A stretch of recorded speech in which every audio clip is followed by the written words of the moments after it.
Bismillahirrahmanirrahim. Assalamualaikum dan selamat sejahtera saya ucapkan kepada para pendengar. Nama saya Nur Syazwani binti Zainal. Saya boleh digelar sebagai Wani. Video pendek ini akan menerangkan tentang manifesti akal budi Melayu, iaitu meliputi pantun, syair, sloka dan gurindam. Penghasilan video ini juga merupakan bertujuan untuk melengkapkan pentadbiran bertulisan saya, iaitu kod BMMB 1104 Kebudayaan dan Kesusasteraan Melayu yang dibimbing oleh pensyarah saya yang bernama Puan Zawiah binti Baharul. Seperti yang kita semua tahu, kesusasteraan ialah satu bentuk ciptaan seni yang disampaikan melalui bahasa kita. Dalam konteks pendidikan pula, kesusasteraan Melayu ialah karya asal yang tertulis dalam bahasa Melayu berunsurkan keindahan dan kehalusan, sama ada berbentuk novel, cerpen, drama, sajak, prosa tradisional atau puisi tradisional bagi mengimbangi intelek, rohani, emosi dan jasmani. Baiklah, seeloknya kita teruskan pula dengan jenis, bentuk dan ciri-ciri kesusasteraan Melayu ini. Kesusasteraan mempunyai berbagai-bagai ragam kerana masing-masing memiliki unsur-unsur khusus membentuk pola secara berbeza-beza untuk tujuan tertentu. Kesusasteraan Melayu dari segi jenis dan bentuknya dapat dibahagikan kepada prosa tradisional, prosa moden, puisi tradisional dan puisi moden. Baiklah, sebelum saya melanjutkan penerangan saya, adakah anda tahu perbezaan prosa dengan puisi? Perbezaan ini boleh dilihat daripada segi kesan dan sifatnya. Puisi mampu membangkit perasaan serta menarik perhatian pembaca, sedangkan prosa bersifat memberi informasi atau penjelasan kepada pembaca melalui isinya. Bukan hanya itu, perbezaannya juga terletak pada penyampaian di mana puisi sering menyatakan sesuatu secara tidak langsung, sementara prosa lazimnya secara langsung. Prosa tradisional merupakan sumber pengenalan masyarakat Melayu kepada masyarakat luar dan terbagi kepada dua genre, iaitu sastra rakyat dan juga sastra istana. Sastra bermaksud hasil-hasil kreatif yang termasuk ciptaan imajinasi pencipta, manakala rakyat membawa erti orang yang biasa hidup membentuk satu sistem kekeluargaan yang besar. Sastra rakyat merupakan hasil karya yang disampaikan secara lisan. Seterusnya, sastra yang diwariskan secara lisan ialah pantun, cerita rakyat dan nyanyian rakyat. Sastra rakyat disebarkan secara lisan yang bersifat tradisional, iaitu lama. Sastra berperanan memberi pengajaran serta penulisannya bersifat sederhana, spontan dan kadang-kadang agak kasar. Sastra rakyat dibagi kepada dua kategori, iaitu ditulis sebagai naratif dan bukan naratif. Pada masa yang sama, naratif itu merupakan mitos, legenda dan cerita rakyat, manakala sastra bukan naratif merupakan puisi rakyat. Mitos ialah cerita yang dianggap benar-benar terjadi dan masyarakat pula mendukung cerita itu. Mitos terbagi kepada tiga, iaitu mitos institusi sosial, mitos asal-usul dan mitos politik. Mitos asal-usul berlaku pada masa lampau dan dianggap keramat oleh masyarakat yang mendukungnya. Amsalnya kisah Tasik Hini. Mitos institusi sosial ialah cerita yang mengisahkan asal-usul sesebuah institusi sosial dalam masyarakat Melayu. Tamsilnya keretakan Islam dan institusi peninding diri. Manakala bagi mitos politik ialah cerita yang mengisahkan struktur pemerintahan dan kerajaan. Misalnya mitos penubuhan sesebuah kerajaan seperti Kerajaan Melaka. Legenda iaitu cerita yang dipercayai benar-benar berlaku tetapi tidak dianggap suci. Ciri-ciri bagi sastra ini ialah sejenis komunikasi lisan yang bercorak cerita berdasarkan kisah-kisah tokoh atau pahlawan. Latar masa dan sejarahnya tidak semestinya masa lampau, bahkan masih ada hubung kait dengan masa silam. Selanjutnya, kisah ada kaitan dengan zaman kini kerana kepercayaan terhadap keramat, misalnya perigi Hang Tuah. Tokoh dan tempat mempunyai sifat luar biasa dan dipercayai benar-benar berlaku. Baiklah, itulah sedikit informasi yang boleh saya kongsikan tentang sastra berbentuk legenda. Mari kita teruskan dengan jenis sastra naratif yang ketiga, iaitu cerita rakyat. Cerita rakyat ini berbentuk prosa dan tidak dianggap benar-benar berlaku. Cerita rakyat berperanan untuk sumber hiburan, menegakkan kebenaran dan mengandungi moral ataupun sindiran. Misalnya cerita Penglipu Lara. Cerita ini ialah cerita yang dituturkan oleh para penglipu lara seperti Tok Selampit, Awang Belanga dan Awang Batil. Antara ciri-ciri cerita Penglipu Lara ialah disampaikan secara lisan. Cerita teladan, binatang dan jenaka juga merupakan antara jenis cerita rakyat. Misalnya cerita Bawang Putih Bawang Merah ataupun Batu Belah Batu Tangkup. Baiklah, kita beralih kepada sastra istana, iaitu karya yang disampaikan secara tulisan. Sastera hikayat ini terbahagi kepada 3 jenis berasaskan unsur-unsur yang terdapat dalamnya, iaitu unsur Hindu, Islam dan Hindu-Islam.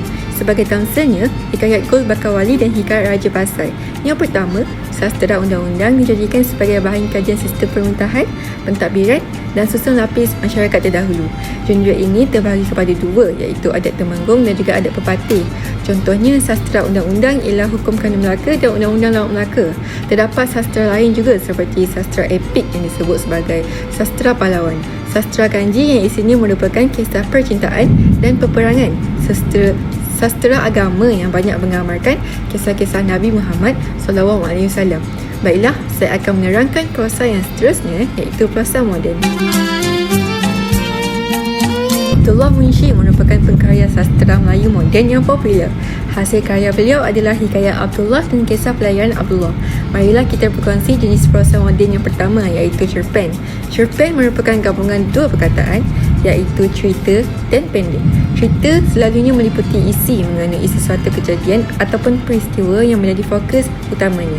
Cerpen menggambarkan tentang sikap, perasaan, pandangan, fikiran pengarang, memberi gambaran tentang sesuatu zaman yang berkait antara masalah sosial, ekonomi ataupun politik. Selain itu, cerpen hanya membawa satu tema sahaja dan beberapa persoalan bagi memberikan impak tertentu kepada pembaca. Seterusnya, novel merupakan prosa rekaan yang panjang dan isi dalamnya termuat sebahagian daripada kisah kehidupan. Novel mengisahkan juga situasi yang dipusatkan kepada sebahagian kehidupan manusia pada kawasan ataupun masa tertentu. Novel meliputi 3 faktor utama yang saling berkait, iaitu pengalaman peribadi, realiti rencana hidup dan imajinasi. Baiklah, jenis kesusasteraan yang selanjutnya ialah puisi tradisional. Puisi tradisional merupakan puisi terawal bagi semua bangsa di dunia. Puisi tradisional merangkumi pantun, gurindam, syair dan seloka. Pantun pula ialah kaedah rangkapan tertua. Bentuk pantun berasaskan bilangan baris dan rangkap, iaitu pantun 2 kerat, 6 kerat, 8 kerat, 12 kerat dan pantun berkait. Dapat banyak jenis pantun, antaranya ialah pantun menghibur, nasihat, budi, agama dan jenaka. Gurindam merupakan satu puisi tradisional yang lebih pendek berbanding syair dan terdiri daripada 2 baris rangkap. Bahasanya bernas dan serius, manakala isinya mengandungi nasihat, pengajaran, kebenaran serta penyataan dan perasaan cinta. Gurindam yang mempunyai lebih dari 3 baris dikenali sebagai gurindam berlapis. Gurindam yang saya akan bunyikan berbunyi, jika benihnya molek, jika tanahnya cantik, tentulah pokok cepatnya naik. Syair merupakan sejenis puisi berlagu dan pernyataan yang melertan seperti mengemukakan cerita, kisah, buah fikiran dan puji-pujian. Manakala setiap untai syair merangkumi awalan dan akhiran. Misalnya berbentuk cerita ialah kisah teladan Nabi Musa dan Nabi Kindi. Seloka pula merupakan bentuk puisi tradisional yang bercorak karangan berangkap. Seloka lebih kepada pepatah, pidalan atau perumpamaan yang mengandungi unsur jenaka, ejekan, orokan ataupun sindiran. Antara contoh seloka ialah seloka Emak Si Randang dan seloka Pandai Pak Pandi. Puisi moden ini hanya merangkumi sajak. Sajak lebih bebas yang terikat pada sesuatu pola khusus walaupun ada waktunya, memberikan ciri mantra, rima dan rentak serta tidak terikat pada peraturan. Sajak ini merangkumi nama penulis sebagai pengakuan hak ke atas sebuah karya. Ianya berbeza dengan puisi tradisional. Baiklah, demikianlah konsep kesusasteraan Melayu. Seterusnya, kita balik kepada fungsi sastera Melayu. Fungsi sastera ini terbahagi kepada 4, iaitu sebagai alat pendidikan, dakwah, kritikan sosial dan hiburan. Yang pertama, sastera Melayu berperanan untuk alat pendidikan, iaitu kisah-kisah yang ditulis oleh mereka merangkumi pelbagai bidang ilmu dan dapat menjadi unsur-unsur pengajaran kepada para pembaca. Seterusnya, sebagai dakwah kepada masyarakat, iaitu sumbangan sastera Islam dapat membentuk akhlak manusia Melayu yang berpegang kepada agama Islam. Selanjutnya, sebagai kritikan sosial, iaitu rakaman kehidupan daripada pelbagai dimensi dan merakamkan sesuatu yang terjadi dalam realiti kehidupan manusia. Sastera ini telah mempengaruhi tindakan tata susila dengan tujuan menegur, mengkritik dan sampaikan mesej kepada masyarakat. Akhir sekali, sastera ini berfungsi sebagai hiburan kepada para pembaca ataupun pendengar. Hiburan ini terlahir daripada keindahan kata-kata, irama ataupun rentak sastera tersebut. Puisi tradisional adalah elemen penting bagi mengemukakan pemikiran dan akal budi orang Melayu semasa berkomunikasi. Seterusnya, puisi tradisional dikatakan sebagai cerminan ketinggian ilmu, kehalusan budi serta pemikiran masyarakat Melayu dahulu ketika berbahasa. Manifesti akal budi ini dapat dilihat dalam 4 aspek utama iaitu pemikiran, pertuturan, pelakuan dan gaya hidup. Pantun digunakan untuk menyampaikan pemikiran dan perasaan. Misalnya pantun yang berbunyi, biar orang mencabut cendawan, kita mencabut padi kan mati. Biar orang berebut bangsawan, kita berebut budi perketi.